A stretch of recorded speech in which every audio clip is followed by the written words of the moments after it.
South eastern রেলওয়ের খড়গপুর ডিভিশনের পক্ষ থেকে টিচিং পোস্টে রিক্রুটমেন্টের জন্য একটি বিজ্ঞপ্তি কিন্তু জারি করা হয়েছিল 22/4/2025 তারিখে। এই নোটিফিকেশন নাম্বার সহ বিজ্ঞপ্তিটি প্রকাশ করা হয়েছিল। রিক্রুটমেন্ট করা হবে টিচিং পোস্টে, মূলত কন্ট্রাকচুয়াল বেসিসেই কিন্তু এখানে রিক্রুটমেন্ট করা হবে। বছরে 200 দিন আপনারা কিন্তু এখানে কাজ পাবেন। আপনাদের থোক স্যালারি কিন্তু পার মান্থ একটা দেওয়া হচ্ছে, নেওয়া হচ্ছে কন্ট্রাকচুয়াল বেসিসে। ওয়াক ইন ইন্টারভিউতে আপনাদের অংশ নিতে হবে এই নিয়োগে যদি চাকরিটা পেতে হয় তাহলে। যাই হোক, অ্যাপ্লিকেশন করতে পারবেন যে যে সাবজেক্টে সেটা এবার একটু বলে দিই। দেখুন, পিজিটি ক্যাটাগরির পোস্টে আপনারা অ্যাপ্লিকেশন করতে পারছেন মূলত পলিটিক্যাল সায়েন্স সাবজেক্টে। পলিটিক্যাল সায়েন্স সাবজেক্টে কিন্তু একটি পোস্ট রয়েছে। পিজিটি ক্যাটাগরির ইংলিশ সাবজেক্টে এক্ষেত্রে 2টি পোস্ট, পিজিটি ম্যাথমেটিক্স 2টি পোস্ট, পিজিটি কেমিস্ট্রি 2টি পোস্ট, পিজিটি ইকোনমিক্স 1টি পোস্ট এবং পিজিটি কমার্স এক্ষেত্রে 1টি পোস্ট। অর্থাৎ টোটাল কিন্তু রয়েছে পিজি ক্যাটাগরিতে 9টি পোস্ট। আপনাদের ইন্টারভিউ অনুষ্ঠিত হবে 22/5/2025 তারিখ। রিপোর্টিং টাইম থাকছে সকাল 8টা। রিপোর্টিং এবং ইন্টারভিউ ভেন্যু এখানে দেওয়া আছে, সেটিও এবার একটু বলে দিই। নিয়ার দুর্গা মন্দির, গোলেবাজার, এই জায়গাতেই কিন্তু আপনাদের ইন্টারভিউ দিতে যেতে হবে। এরপর চলে আসি টিজিটি ক্যাটাগরির পোস্টে। টিজিটি ক্যাটাগরিতে আপনারা আবেদন করতে পারছেন। পিওর সায়েন্স সাবজেক্টে 1টি পোস্ট রয়েছে, টিজিটি আর্টস সাবজেক্টে 1টি পোস্ট রয়েছে, টিজিটি ম্যাথমেটিক্স সাবজেক্টে সেক্ষেত্রে 2টি পোস্ট রয়েছে, টিজিটি হিন্দি সাবজেক্টে 1টি পোস্ট রয়েছে। এছাড়া আপনারা প্রাইমারি টিচার পদেও কিন্তু অ্যাপ্লিকেশন করতে পারবেন, এক্ষেত্রে একটি ভ্যাকান্সি রয়েছে। টিজিটি ক্যাটাগরিতে টোটাল রয়েছে 5টি পোস্ট, আর প্রাইমারি টিচার পদে রয়েছে 1টি পোস্ট। এক্ষেত্রে আপনাদের ইন্টারভিউতে অংশ নিতে হবে 23/5/2025 তারিখ। সকাল 8টায় থাকছে রিপোর্টিং টাইম।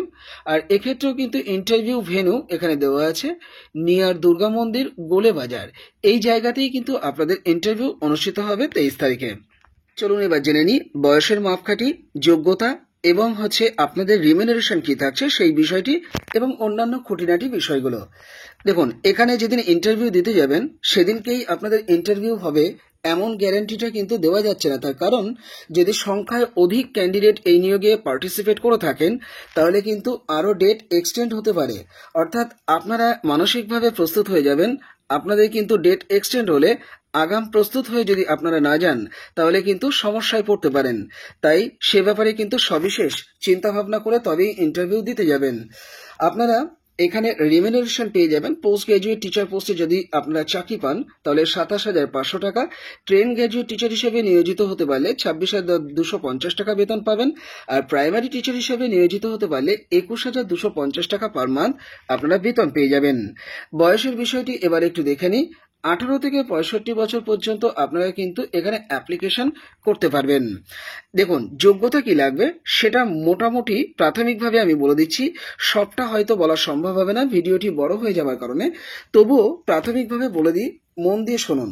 পিজিটি ক্যাটাগরিতে যদি অ্যাপ্লিকেশন করেন তাহলে মাস্টার ডিগ্রিতে 50% মার্কস আপনাদের সব ক্ষেত্রেই থাকতে হবে, সংশ্লিষ্ট সাবজেক্ট সহ। আর বিএড ডিগ্রি বা সমতুল ডিগ্রি কিন্তু এক্ষেত্রে ম্যান্ডেটরি। আর হিন্দি ও ইংলিশ মিডিয়াম স্কুলে কাজ করার প্রফিসিয়েন্সি কিন্তু আপনাদের থাকতে হবে। আর অবশ্যই কম্পিউটারের নলেজ যদি আপনাদের থাকে তাহলে কিন্তু প্রেফারেন্স দেওয়া হবে, অর্থাৎ ম্যান্ডেটরি নয়, কিন্তু কম্পিউটারের যোগ্যতা থাকলে আপনাদেরকে প্রেফারেন্স দেওয়া হবে। সমস্ত সাবজেক্টের ক্ষেত্রেই কিন্তু মোটামুটি এই যোগ্যতাগুলি চাওয়া হয়েছে। আরও ভালো করে জেনে নিতে আপনারা অফিসিয়াল ওয়েবসাইট ভিজিট করলে বিস্তারিত তথ্য এক্ষেত্রে জেনে নিতে পারবেন। টিজিটি পোস্টের ক্ষেত্রে অ্যাপ্লিকেশন করবার জন্য অ্যাকচুয়াল কি যোগ্যতা লাগবে আমি সংক্ষেপে আপনাদেরকে জানিয়ে দিচ্ছি। বিস্তারিতভাবে জানবার জন্য আরও একবার আপনাদেরকে বলছি অফিসিয়াল ওয়েবসাইট ভিজিট করতে। আমি একটু পরে অফিসিয়াল ওয়েবসাইটের লিঙ্ক আপনাদেরকে দেখিয়ে দেওয়ার চেষ্টা করছি এবং সেটি কিন্তু ডেসক্রিপশন বক্সেও দিয়ে রাখছি। যাই হোক, দেখুন, টিজিটি পিওর সায়েন্স সাবজেক্টে যারা অংশ নিতে চান তাদের যোগ্যতা মোটামুটি এইগুলো থাকতে হবে। গ্র্যাজুয়েশন যোগ্যতার পাশাপাশি 2 বছরের ডিএলএড বা সমতুল যোগ্যতা থাকতে হবে। 50% মার্কস সহ গ্র্যাজুয়েশন অথবা পোস্ট গ্র্যাজুয়েশন ডিগ্রি, সেটি সংশ্লিষ্ট সাবজেক্ট সহ আপনাদের থাকতে হবে, সেটি ফিজিক্স, কেমিস্ট্রি, ম্যাথমেটিক্স সাবজেক্ট সহ থাকতে হবে। এবং যদি বিএড ডিগ্রি থাকে তাহলে আবেদন করতে পারবেন। এর পাশাপাশি 45% মার্কস সহ যারা গ্র্যাজুয়েশন কমপ্লিট করেছেন এবং তার সঙ্গে 1 বছরের বিএড যোগ্যতা যাদের রয়েছে তারাও কিন্তু অ্যাপ্লিকেবল। 12 ক্লাস যদি পাশ করে থাকেন সেক্ষেত্রে যদি 50% মার্কস থাকে এবং তার পাশাপাশি 4 বছরের যদি বিএলএড ডিগ্রি থাকে তাহলেও কিন্তু অ্যাপ্লিকেবল, অথবা 12 ক্লাস বা সমতুল ডিগ্রিটা যারা পেয়েছেন 50% মার্কস সহ এবং 4 বছরের যাদের ইন্টিগ্রেটেড কোর্স করা আছে তারাও কিন্তু অ্যাপ্লিকেবল। গ্র্যাজুয়েশন যোগ্যতাতে আপনাদের 50% মার্কস সহ যদি 1 বছরের স্পেশাল এডুকেশনের বিএড থাকে তাহলেও কিন্তু আপনারা অ্যাপ্লিকেশন করতে পারবেন। পোস্ট গ্র্যাজুয়েশন ডিগ্রি সংশ্লিষ্ট সাবজেক্ট সহ 55% মার্কস আপনাদের থাকতে হবে, অথবা ইকুইভ্যালেন্ট গ্রেড সহ যদি 3 বছরের ইন্টিগ্রেটেড বিএড এমএড ডিগ্রি থাকে তাহলেও কিন্তু এই টিজিটি ক্যাটাগরি পোস্টে অ্যাপ্লিকেশন করতে পারবেন। প্রত্যেকটি টিজিটি পদের ক্ষেত্রেই কিন্তু মোটামুটি এই যোগ্যতাগুলোই চাওয়া হয়েছে। আরেকটি প্রধান শর্ত, মানে অন্যতম প্রধান শর্ত হলো সিটেট বা টেট আপনাদের কোয়ালিফাই করে থাকতেই হবে। আপনারা রাজ্যের টেট পাশ করে থাকলেও কিন্তু এই নিয়োগে অংশ নিতে পারবেন। 2013 সালের 9 ডিসেম্বরের আগে যারা বিএড ডিগ্রিতে ভর্তি হয়েছিলেন তাদের কিন্তু গ্র্যাজুয়েশন যোগ্যতাতে বা ইকুইভ্যালেন্ট যোগ্যতাতে 50%-এর বাধ্যবাধকতা এক্ষেত্রে থাকছে না। সব ক্ষেত্রেই হিন্দি এবং ইংলিশ মিডিয়াম স্কুলে কাজ করার আপনাদের কিন্তু প্রফিসিয়েন্সি থাকতে হবে, আর কম্পিউটারের নলেজ থাকলে আপনাদেরকে হয়তো প্রেফারেন্স দেওয়া হতে পারে। আরও ভালোভাবে জেনে নিতে অফিসিয়াল ওয়েবসাইটটি আপনারা দ্রুত ভিজিট করে নিতে পারেন। এবার প্রাইমারি টিচার পদে আবেদনের জন্য অ্যাকচুয়াল কি যোগ্যতা লাগবে সেটাও সংক্ষিপ্তভাবে আপনাদেরকে দেখিয়ে দিচ্ছি। দেখুন, প্রাইমারি টিচার হিসেবে যারা আবেদন করবেন তাদের 12 ক্লাস বা সমতুল ডিগ্রিটা পাশ করে থাকতে হবে 50% মার্কস সহ, এবং তার সঙ্গে 2 বছরের ডিএলএড ডিগ্রি বা সমতুল ডিগ্রি থাকতে হবে। 12 ক্লাসে যদি 45% মার্কস থাকে এবং 2 বছরের এলিমেন্টারি এডুকেশনের যদি কোর্স করা থাকে এনসিটি ফ্রেমওয়ার্ক মেনে, অর্থাৎ রেগুলেশনস 2002 এর নিয়ম অনুযায়ী যদি আপনারা ট্রেনিং ডিগ্রি পেয়ে থাকেন তাহলেও কিন্তু অ্যাপ্লিকেশন করতে পারবেন। এছাড়া 50% মার্কস সহ 12 ক্লাস পাশ করে থাকতে হবে এবং তার সঙ্গে 4 বছরের বিএলএড ডিগ্রি আপনাদের থাকতে হবে, তাহলেও কিন্তু অ্যাপ্লিকেশন করতে পারবেন প্রাইমারি টিচার পদে। এছাড়া যদি 50% মার্কস সহ 12 ক্লাস বা সমতুল ডিগ্রি পেয়ে থাকেন এবং 2 বছরের যদি স্পেশাল এডুকেশনের ডিএলএড ডিগ্রি থাকে তাহলেও কিন্তু আপনারা অ্যাপ্লিকেশন করতে পারবেন। এছাড়া গ্র্যাজুয়েশন যোগ্যতার পাশাপাশি যদি 2 বছরের ডিএলএড ডিগ্রি থাকে বা সমতুল ডিগ্রি করা থাকে তাহলেও কিন্তু অ্যাপ্লিকেশন করতে পারবেন। এক্ষেত্রেও কিন্তু আপনাদের সিটেট বা এস্টেট মানে রাজ্যের টেট যে কোনো একটি পাশ করে থাকতেই হবে এবং সেই টেট কিন্তু পেপার 1-এর টেট আপনাদের কোয়ালিফাই করে থাকতে হবে। যেহেতু এটি প্রাইমারি লেভেল মানে 1 to 5 লেভেল, তাই এক্ষেত্রে কিন্তু পেপার 1 আপনাদেরকে ক্লিয়ার করে থাকতে হবে, তবেই কিন্তু এই নিয়োগে অংশ নিতে পারবেন। ইংলিশ এবং হিন্দি মিডিয়াম স্কুলে কাজ করার কিন্তু প্রফিসিয়েন্সি আপনাদের থাকতেই হবে। কম্পিউটারের নলেজ থাকলে আপনাদেরকে হয়তো প্রেফারেন্স দেওয়া হতে পারে।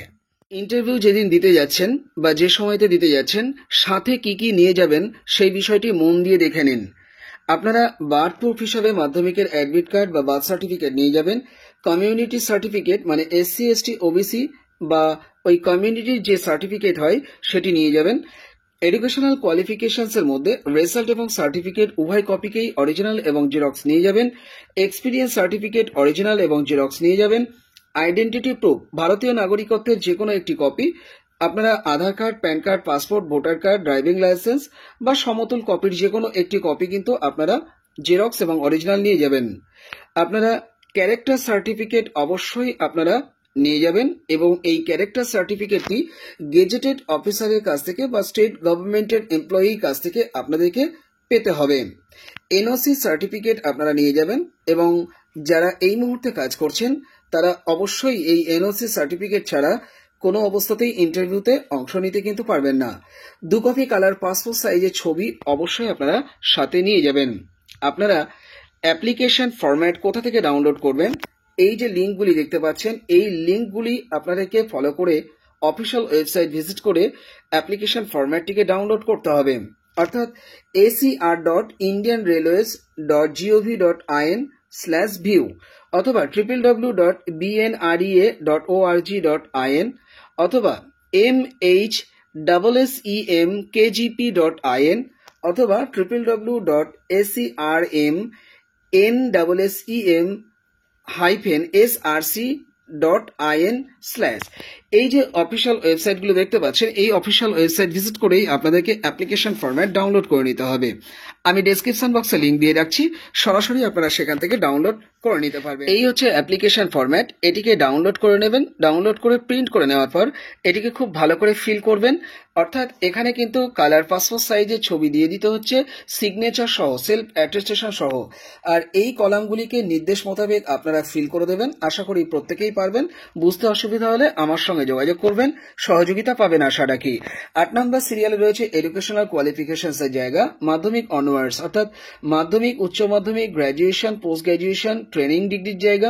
সিটেট বা রাজ্য টেট কোয়ালিফাই করে থাকলে তার ডিটেলসটি এই ঘরে, আর অন্যান্য যোগ্যতা থাকলে তার ডিটেলসটি এই ঘরে।